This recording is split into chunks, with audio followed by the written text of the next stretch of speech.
Good morning, everyone. Thanks for joining us. We will go ahead and get started. If you have a question, please raise your hand. Ben, go ahead. Good morning, Coach. Morning, Ben. Just checking in about the virus between the end of the game and now. Any issues going on there? Nope. Okay. No. We haven't gotten testing back today, Ben. So my normal Wednesday, but nothing on Monday and Tuesday. We've seen in college athletics, a couple of athletes in the last few days have talked about myocarditis after positive tests. I know you've had a handful of people test positive. Have they all cleared that cardiac testing? Yeah, that's the protocol that our league has set in place, so that if you did test positive for COVID, there is a rigorous protocol and workup, medical workup that has to be completed before you're allowed to return to play. Questions for Coach? Go ahead and raise your hand. Mike, go ahead. Hey, Coach. Good morning. Good morning, Mike. USC, just has a pretty incredible pass offense right now.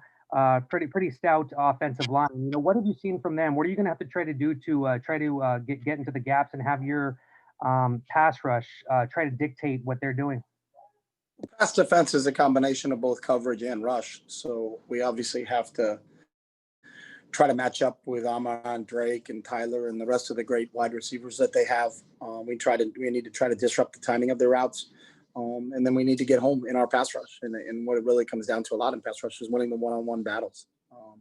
And we've been fortunate in games so far that we've had some guys that can win those one-on-one battles. But that'll be the big test this week. Is our pass defense versus their pass game, because obviously that is their strength on the offensive side. Joe, go ahead.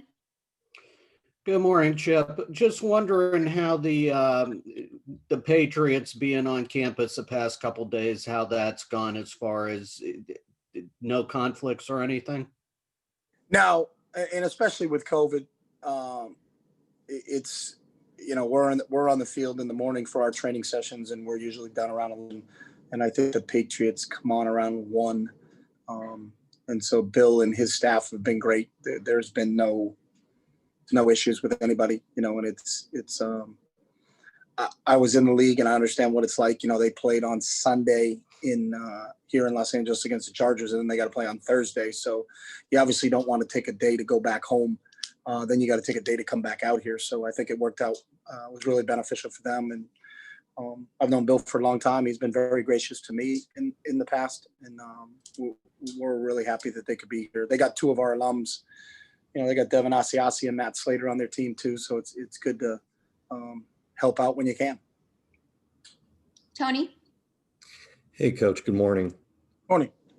Hey, with going back to the USC question with regards to their offense, they've got 3 highly regarded, very talented receivers. Does it create coverage problems for you if you're aggressive up front and then you're leaving your defensive backs more one-on-one coverage with those guys?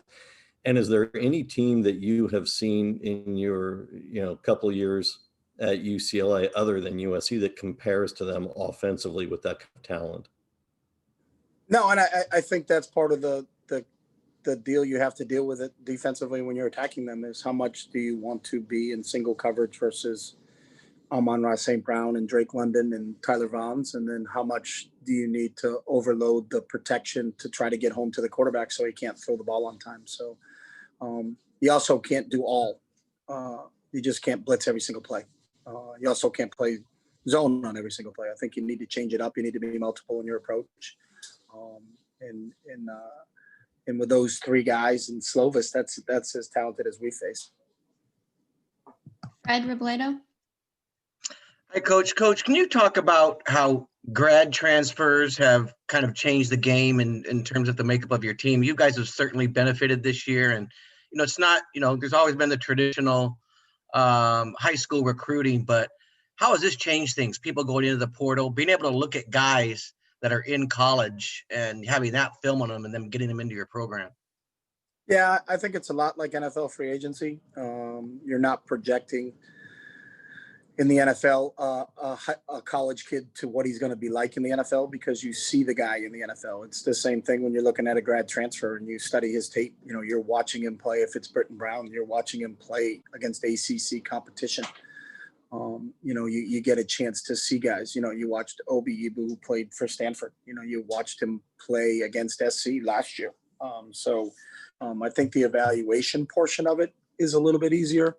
The other thing that I think it is, especially when you're a young team, which we've been, and haven't had a lot of upperclassmen, it's a way to balance out your classes. So you're not always just taking a ton of young guys and hoping that in 2 or 3 years, as they develop and they mature, you're getting somebody that's a little bit of a finished product. I don't say any of these guys are finished. They're always growing on a daily basis, but you get a little bit of maturity. You get a little bit of, you know, they have a sense of what they're doing. There's also a sense of urgency out of them because they only have 1 year.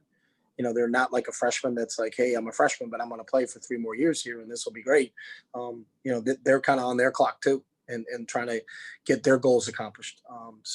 We're very selective in how we do it, but the players we've taken since I've been here, the graduate transfers, starting with Wilton Spate, and to these guys right now, all of them have contributed and all of them have been outstanding in terms of their contributions to the team, both on and off the field. Rick, go ahead. Good morning, Chip. Morning. I see you're wearing your new Jordan Brand hat. How would the Jordan Brand help your program, and do you think it will help you along the recruiting trail? I think it just helps because it's an unbelievable company that makes the best apparel, shoes out there, you know, and I think everybody's synonymous with the name Nike.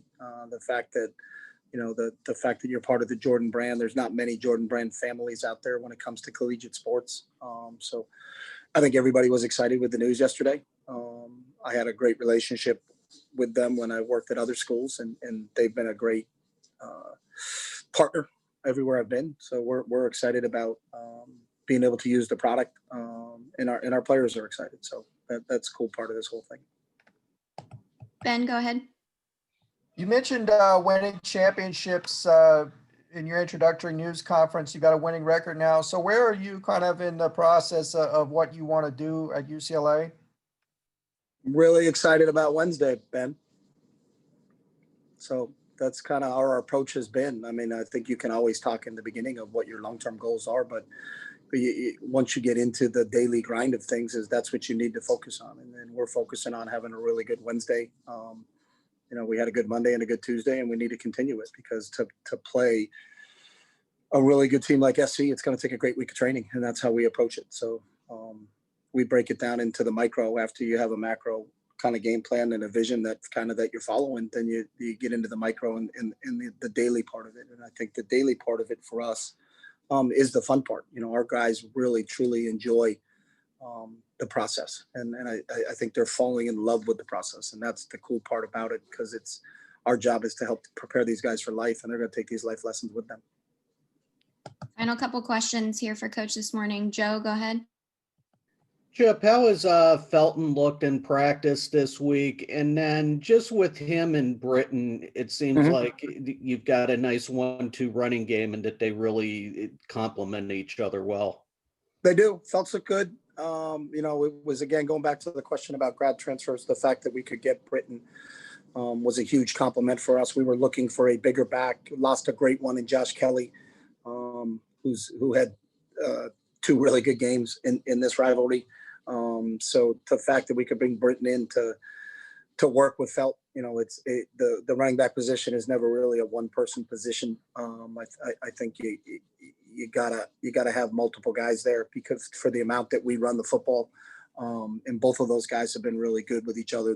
They're great teammates. They both pull for each other in every opportunity, and they really truly derive joy when the other one's having success. So it's great to see how Britton has fit in as like a teammate. So, you know, we're fortunate that we have 2 really good ones. So we're really, really excited about those 2.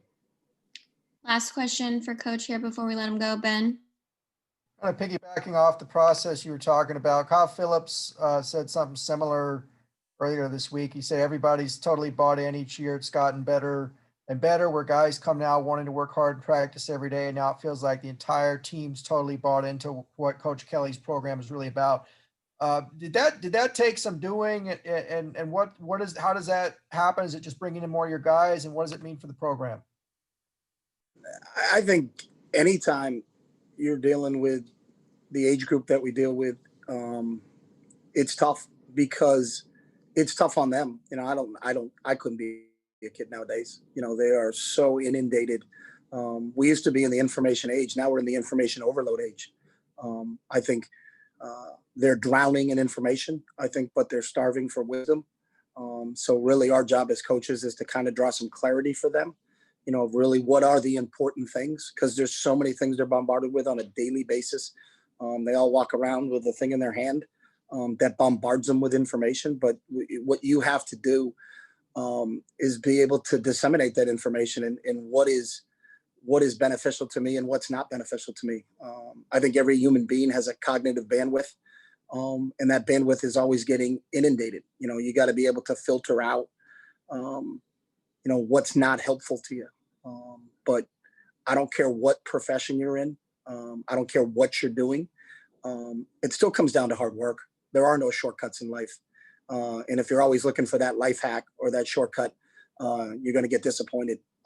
The best investment you can make in your entire life is to invest in yourself. And that's what this group is doing right now. That's why they're so fun to coach. And that's why they're so fun to be around. And that's why it's not coach speak. Like, we're really excited for Wednesday's practice. And that's the way it should be. We're not looking down the road. We're not looking anywhere past what's immediately in front of us. So it's cool that we got a bunch of kids that feel the same exact way. But I also feel you get more out of it when you feel that way. You know, don't worry about the results.